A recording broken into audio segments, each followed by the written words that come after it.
Hello, my dear students. Good morning and Jai Shri Krishna. Once more, welcome to SSV Academy branch Neemuch. एक बार फिर से आप सभी का इस संस्था में स्वागत है। यदि आपने मेरा चैनल अभी तक सब्सक्राइब नहीं किया है तो प्लीज़ चैनल को सब्सक्राइब करिए, लाइक करिए और बेल बटन को भी दबाइए। ये मेरा कॉन्टैक्ट नंबर है 6263626524 और ये मेरा व्हाट्सअप नंबर है 9589629873। इस व्हाट्सअप नंबर के द्वारा आप मुझसे ग्रुप से जुड़ सकते हो। A centre of maths and physics. Now we started maths.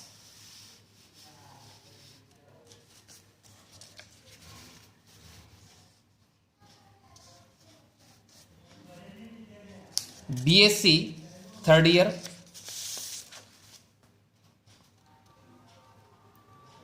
Maths unit first, paper first, lecture number 3 है, यानी तीसरा लेक्चर होने जा रहा है। आज का टॉपिक है, बहुत ही छोटे छोटे टॉपिक लिए आज अपनों ने। 4 टॉपिक है: cancellation law, integral domain, field and binary compositions, यानी टोटल ये 4 टॉपिक है। देखिए स्टार्ट करते हैं। फर्स्ट टॉपिक है कैंसिलेशन लॉ। अब जो कैंसिलेशन लॉ होता है ये 2 प्रकार का होता है। There are 2 types of cancellation laws. First type is left cancellation law, यानी पहला जो लॉ है वो किस टाइप का है, पहला जो नियम है वो क्या है, लेफ्ट कैंसिलेशन वाला है। अब देखिए इसमें क्या आता है,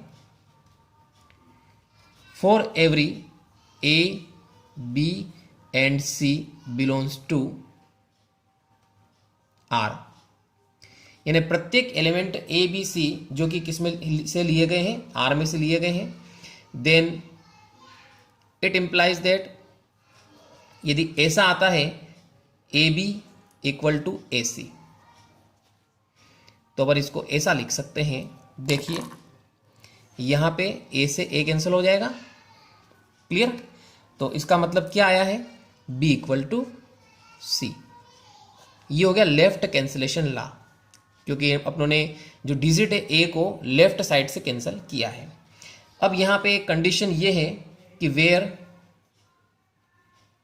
जो एलिमेंट ए है वो इज नॉट इक्वल 0, यानी ए जो एलिमेंट है वो 0 नहीं होना चाहिए, क्लियर। तो ये हो गया आपके लेफ्ट कैंसिलेशन लॉ, क्योंकि इसमें लेफ्ट साइड से ए को कैंसिल किया गया है। अब इसका ठीक अपोजिट एक लॉ है राइट कैंसिलेशन लॉ। देखो ये भी सेम इसी टाइप का रहेगा, थोड़ा सा चेंज रहेगा। देखो क्या चेंज आता है इसमें। स्टार्टिंग वही है, for every A B C belongs to R, प्रत्येक ए बी सी जो कि आर में शामिल है। इट इंप्लाइज दैट यदि अब की बार इसको ऐसा लिखा जाए कि बी ए इक्वल टू सी ए, यदि ऐसा दिया गया है तो इसको अपन इस प्रकार से लिख सकते हैं। देखो अब की बार क्या कैंसिल हो रहा है, आपके ए से ए, लेकिन अब राइट साइड से कैंसिल हो रहा है, ठीक। तो यहां पे क्या बचेगा आपकी बी इक्वल टू सी। अब चूंकि यहां पे राइट साइड से ए को अपनों ने कैंसिल किया है, इसलिए इसको क्या बोलते हैं, राइट कैंसिलेशन लॉ। इसमें भी एक कंडीशन वो की वही है, कौन सी, where a is not equal 0, मतलब ए 0 के इक्वल नहीं होना चाहिए, ये इसके मेन कंडीशन है। तो dear students, cancellation law clear हो गया है। 2 प्रकार का होता है, एक लेफ्ट कैंसिलेशन लॉ होता है और एक क्या होता है, राइट कैंसिलेशन लॉ होता है। अब सेकेंड पॉइंट अपन लेते हैं, इंटीग्रल डोमेन। अब देखो ये क्या होता है, integral domain. A ring R plus into, ये देखो अपन पढ़ चुके हैं रिंग के बारे में। 2 प्रकार के ऑपरेशन है जिनको बाइनरी ऑपरेशन बोलते हैं, प्लस और इंटू, क्लियर। और आर जो रिंग है एक्चुअली में ये वास्तव में क्या होती है, एक ग्रुप होते हैं। तो a ring R plus into with at least 2 elements, जिसमें कम से कम 2 एलिमेंट होने जरूरी हैं, इज कॉल्ड इंटीग्रल डोमेन, यानी इसको इंटीग्रल डोमेन कह सकते हैं। यानी इस रिंग को इंटीग्रल डोमेन कह सकते हैं। कब कह सकते हैं, जब उसमें एटलीस्ट 2 एलिमेंट्स, यानी कम से कम 2 एलिमेंट हो और वो इस प्रकार से हो। देखिए किस प्रकार से होना चाहिए, इसमें 2 कंडीशंस, 3 कंडीशंस लगती है। फर्स्ट है इट इज कम्यूटेटिव, यानी ये जो है कम्यूटेटिव होना चाहिए। अब कम्यूटेटिव का मतलब क्या होता है, इसको हिंदी में बोलते हैं क्रम विनिमयता। क्या कहा जाता है इसको? क्रम विनिमयता। अब देखो इसमें कैसे लिखेंगे। फर्स्ट में for every A and B belongs to R, प्रत्येक ए और बी जो कि आर में शामिल है, then it implies that, commutative में इस टाइप से आता है कि ए बी लिखो या बी ए लिखो, एक ही बात होती। देखो क्रम विनिमयता में ऐसा ही चलता है, ए इंटू बी करो या बी इंटू ए करो, बात वो क्यों आती है। तो ये हो गया फर्स्ट में कम्यूटेटिव, ये पहली कंडीशन होगी इसकी। अब second, it has unity element, यानी इसमें एक यूनिटी एलिमेंट होना जरूरी है। इसको अपन आइडेंटिटी भी कह सकते हैं, इकाई भी कह सकते हैं। अब इसको देखो किस प्रकार से अपन रिप्रेजेंट करेंगे। For every A belongs to R, प्रत्येक ए जो कि आर में शामिल है, there exist one belongs to R, यानी उसी आर में वन भी शामिल होगा। और वो किस प्रकार होगा, तो such that A into one करें या वन इंटू ए करें तो रिजल्ट क्या आएगा, आपके ए आ जाएगा। क्लियर। तो इट हैज़ यूनिटी एलिमेंट। तो इंटीग्रल डोमेन के लिए तीन कंडीशंस होती है। पहली कंडीशन कंप्लीट हो गई है, कम्यूटेटिव। दूसरी कंडीशन क्या हो गई है, यूनिटी एलिमेंट्स। अब तीसरी कंडीशन देखते हैं अपन क्या होगी।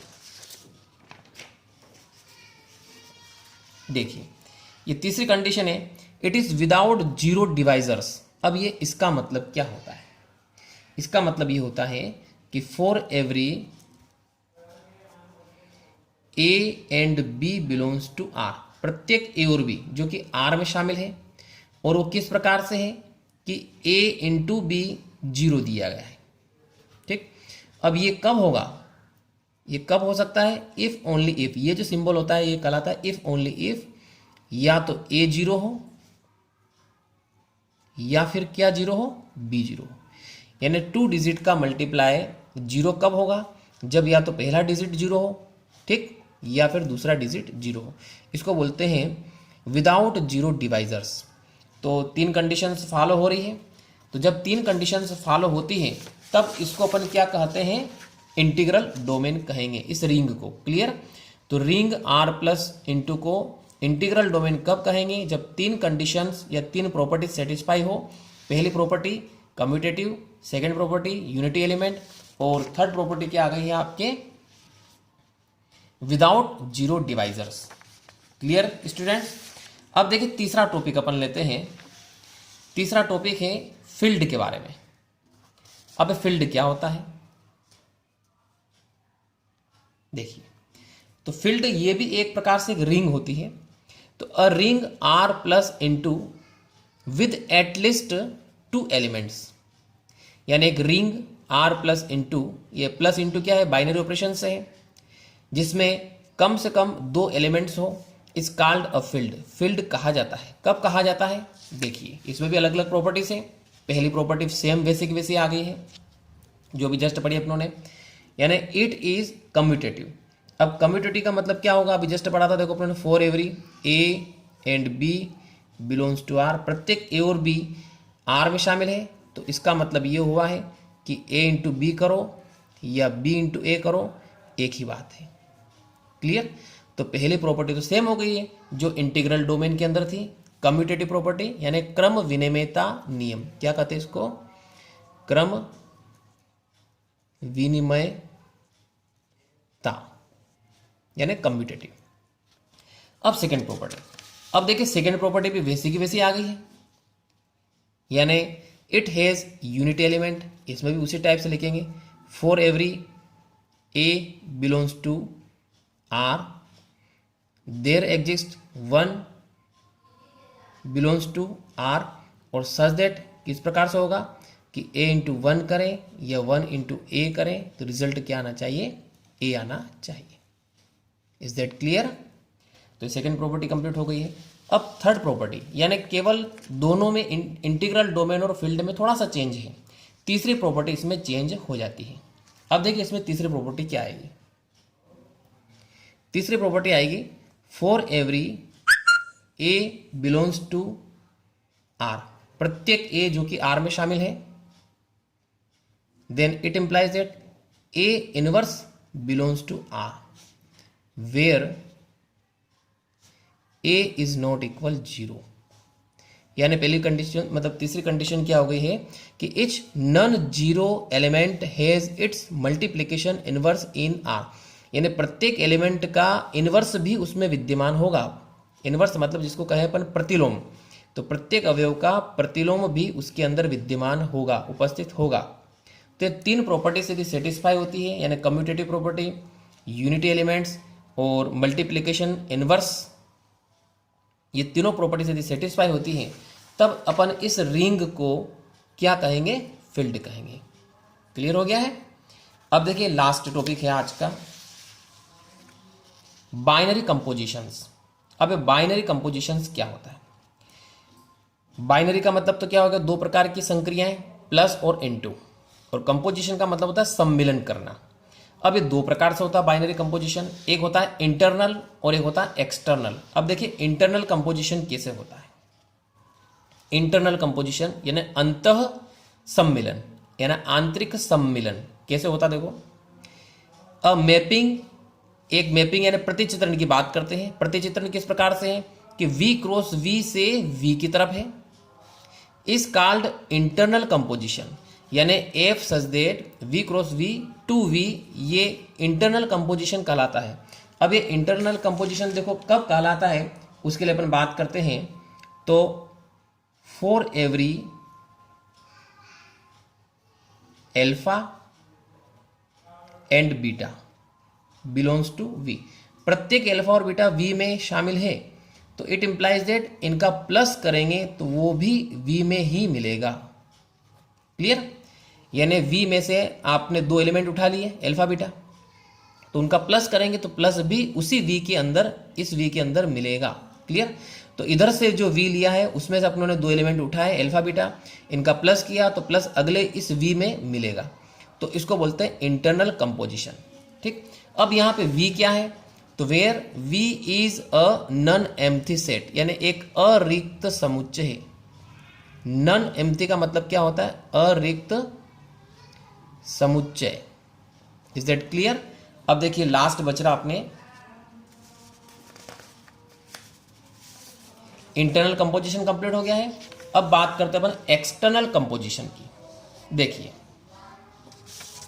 ये आ गया अपने एक्सटर्नल कंपोजिशन। अब एक्सटर्नल कंपोजिशन में और इंटरनल में दोनों में क्या डिफरेंस आएगा देखना आप ध्यान से। अब मैपिंग G, अब की बार इसको चेंज कर दिया, G ले लिया है। पहले था V क्रॉस V से V, अब की बार क्या लिया अपनों ने, F cross V tends to V, is called external composition, यानी इस प्रतिचित्रण को, मैपिंग का मतलब क्या होता है, प्रतिचित्रण, तो इस प्रतिचित्रण को अपन एक्सटर्नल कंपोजिशन कहेंगे। अब कब कहेंगे, एक एलिमेंट आपको फॉर एवरी, एक एलिमेंट आपको F में से उठाना है और दूसरा एलिमेंट आपको V में से उठाना है, देन इट इंप्लाइज दैट अब इन दोनों का मल्टीप्लीकेशन करेंगे अपन, यानी A इंटू एल्फा, पहले प्लस किया था, अब की बार क्या करना, मल्टीप्लीकेशन करना है। A into alpha belongs to V, इसका मतलब ये है कि एक एलिमेंट आपने F में से उठाया, दूसरा एलिमेंट एल्फा V में से उठाया, इन दोनों का मल्टीप्लीकेशन करेंगे तो वो कहाँ पे मिलेगा, इस V के अंदर मिलेगा। यदि ऐसी कंडीशन फॉलो होती है तो इस कंपोजिशन को क्या कहेंगे अपन, एक्सटर्नल कंपोजिशन कहेंगे। अब यहाँ पे F क्या है, F के बारे में अपन पढ़ चुके हैं, F क्या कहलाता है, फील्ड कहलाता है। तो डियर स्टूडेंट्स, अपनों ने आज जो 4th पॉइंट्स पढ़े हैं आप सभी को क्लियर समझ में आ गए होंगे। आपको वीडियो कैसी लगी कमेंट जरूर करिए एंड थैंक्स।